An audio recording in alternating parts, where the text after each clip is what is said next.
Hello everybody! Hi. Have you seen this game?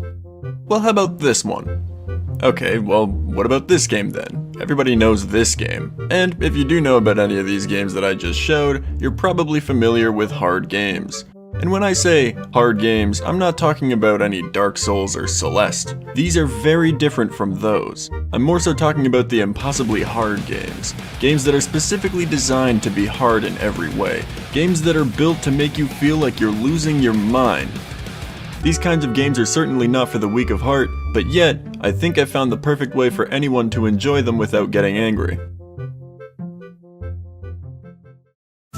Before we get into any of that though, I'd like to offer you a subscription to my channel. It's completely free and guarantees satisfaction. There's a button underneath this video that you can click to claim your reward. That was weird. So yes, recently with the buzz around the latest Jump King map, I've decided to give the game a shot, and I had fun with it. Learning to control my character was a blast, and for the first few areas, the falls were all pretty funny. The map design is so sick, and it's a really fun idea building a game to be completely vertical. Of course, it being vertical makes it easier to fall and lose a lot of progress, but that's kind of the point of the game. All of this can make for quite an enjoyable game if you know how to enjoy it. From everything I've heard about the game before trying it myself, I expected it to be a lot more frustrating, but honestly, these games are just more addictive. Falling and losing your progress can certainly be upsetting, but I knew if I was ever going to beat this game, I would need patience. So, over the course of a whole week, I beat New Babe in about 10 hours of gameplay. There was no footage of this as I wasn't planning to make a video out of it at the time, but I did end up beating this map again in 34 minutes while recording footage for this video, so there's that. The reason it took me a week to play 10 hours of a game that I loved playing is because every time I felt that nerve twitch after a fall, I'd save and quit right away.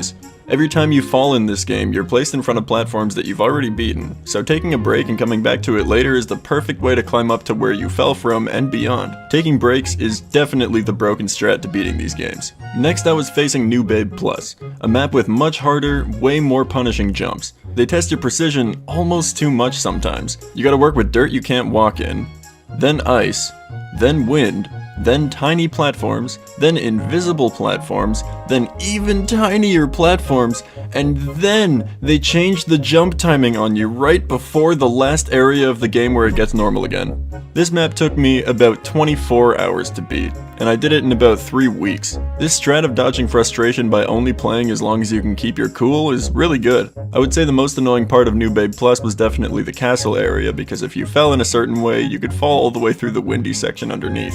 Somehow, the wind never stops cycling, no matter where you are, so sometimes you'll fall and it'll just be a bad wind cycle and you're forced to make it up from the winter area again.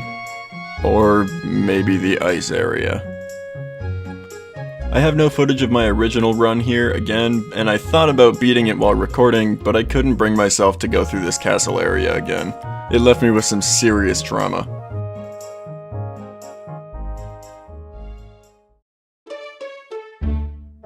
So, we've established that taking breaks leads to victory in this type of game, but you might find this advice a little hard to follow. See, there's something about these hard games that as soon as you decide to really try to get further than you've ever been, it becomes super hard to stop. This goes for all of these types of games, as long as it's one that you truly enjoy the gameplay for, and for me, of course, it was Jump King. Every time I fell and I wanted to call it quits, I'd just say, I'll just get back to the part where it gets hard and then I'll quit and start there next time.